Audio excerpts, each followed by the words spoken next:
day like any other at this McDonald's near Oak Brook, Illinois recently. Until that is... Hello, hello. Ronald McDonald's boss got hungry. How you all doing? That's McDonald's CEO Don Thompson, the man in charge of the biggest restaurant chain in the world. If you think having the big cheese on site might make employees a little nervous, well, you're right. Except that Thompson is disarmingly down to earth. I'm in today, man. It'll be you and I, rest of the shift, me and you. So can you still do every one of those positions? Can you still go cook fries? You can still cook a burger? I can still cook fries. I can still cook burgers. I offer quite a bit. Most of the time they'll tell me, get out of the kitchen, Don. Go back out there and do what you do. The preparation table as we see it. In the kitchen, Thompson is as happy as a Happy Meal. And he seems just as blissful back at headquarters. He actually whistles while he works. Hello, Miss Pam. His meetings Mr. Easterbrook. often begin with man-hugs. We even found him humming to himself at his desk. It's tempting to think he doesn't have a care in the world, but you'd be wrong. We have 35,000 restaurants. We're a big target. If you attack McDonald's, you'll get press.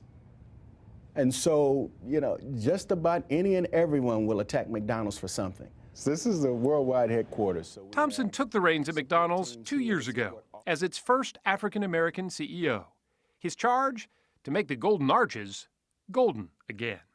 A recent Consumer Reports survey of fast food restaurants ranked McDonald's as the worst tasting burger in the industry.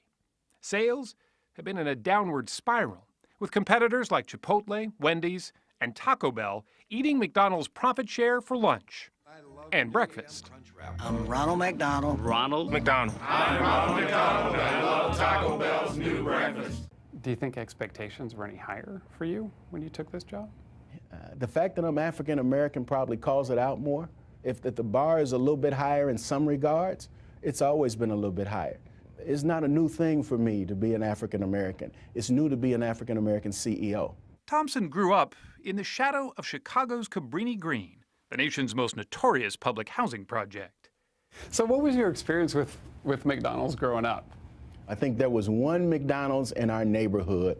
And I do remember my grandmother and I, who raised me, I remember walking by the McDonald's. I'd like to have a McDonald's. And I remember her distinct words, "We're going home, I'll make you a McDonald's." Eating out was a luxury. Liz, his wife of 26 years, grew up nearby, just across the street from the Cabrini Green high-rises everyone called the projects. I don't like using the word project. Nobody wants to feel like they're part of a project. They both made it out of the neighborhood, as they call it. They met studying engineering at Purdue University. And I do remember he had on a blue polyester jacket with tan polyester pants. It was the only jacket I had. It was the only suit he had. He doesn't have that suit anymore, but we did find Liz's old row house. Yeah, this is where I lived, right down this path right here. It's long since been abandoned. I would not trade it for anything in the world. You really wouldn't trade it? I wouldn't trade the way I grew up for anything. That was pure. That was life and that was love all on that street right there. This was a beautiful childhood. It was a wonderful money childhood. doesn't solve all the problems. But hard work, he says, can solve a lot. He started at McDonald's 24 years ago as an engineer, robotics and the like, helping keep the kitchen equipment, like the French fryers, all high-tech. Although he never went to business school, something about management struck him. So one day, he decided to put his engineer's pocket protector aside and picked up a spatula instead. Great taste. And at McDonald's back then, it didn't matter what degree you had. If you didn't understand mustard, ketchup, onion, and pickles, you didn't understand business. You didn't understand McDonald's. You had to know how to make a hamburger. You had to know how to clean out a fry vat. You had to clean a restroom, wipe a table, take an order. What are you thinking doing all that and you've got this degree in engineering and know you're what? cleaning the bathroom? I never look back. It's interesting that you ask it now, Lee. I never looked back at the time. No wonder. He now makes upwards of $9 million a year as the McDonald's CEO. What do we want? What do we want? But that kind of executive pay has become one of the focal points in the nation's minimum wage debate. Recently, thousands of hourly employees staged sit-ins to claim their share of the fast food profits. They're demanding McDonald's, among other fast food chains, supersize their wages from around $8 or $9 an hour up to $15. I think there are probably a lot of folks who would think that you could be more sympathetic, I guess, with the plight of folks who say they want to get paid more. Yeah. Are you? I can't bemoan anyone for saying I want to make more money so I can take care of my family. I admire it. I don't want any of our employees at McDonald's to be of a mindset that what I am is a minimum wage anything. In a recent meeting at the White House, Thompson told the president he would support a federal minimum wage hike as long as it was phased in slowly. In the meantime, he says, McDonald's will continue to invest in its people if they invest back in the company. Today in McDonald's, 60% of our franchisees started as hourly employees. 60% of those that own restaurants in the U.S. started as hourly employees. But his biggest battle is the oldest battle. The perception that fast food is junk food. It's not all healthy, to be sure, but the menu isn't what it used to be.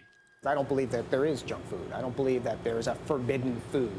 That's McDonald's executive chef, Dan Kudrow. Yes, McDonald's has an executive chef.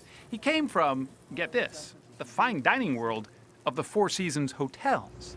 Where else do you get to play with your food? He's the brains behind McDonald's healthy breakfast offerings. It's fresh brewed McCafe coffee and the freshly grilled Egg White Delight McMuffin. Great Those Egg White Delights, along with oatmeal, are just two of nearly 2,000 menu ideas he and his team come up with in this test kitchen every year. It has to hit a very rigorous process to get from this kitchen to the restaurant. No one has done more to make changes relative to adding milk, fruits. We've tried vegetables. No one has done more in that arena than McDonald's. No one has done more. To prove it, Thompson is now turning to social media. At what point in the process do we inject the pink slime? We don't use that in our burgers. A new PR campaign has professional skeptic and former Mythbusters host Grant Imahara answering some of the grossest online questions sent in by consumers. Are there lips and eyeballs in there, Jimmy? No, it's 100% beef trimmings. What's it like for you when there is slings and arrows that come his way? It's tough. They don't know him, right? They don't know the man that I know. With 35,000 restaurants in more than 100 countries, there's no denying McDonald's influence. It affects everything from agriculture to animal welfare to food safety. Tuesday afternoon. But when it comes to the man responsible for it all, Don Thompson doesn't think of himself as the head of some iconic brand. He sees himself as his wife does, the same guy who started on the grill all those years ago. Doesn't matter what job you do. If you're the greatest maintenance person at McDonald's for 30 years, but you are that person that makes everybody happy, you enjoy what you do, how you do it, everybody loves you and you love them, you're a blessed person, you know. And so that's the way we've lived our life. And it's a little too late to change.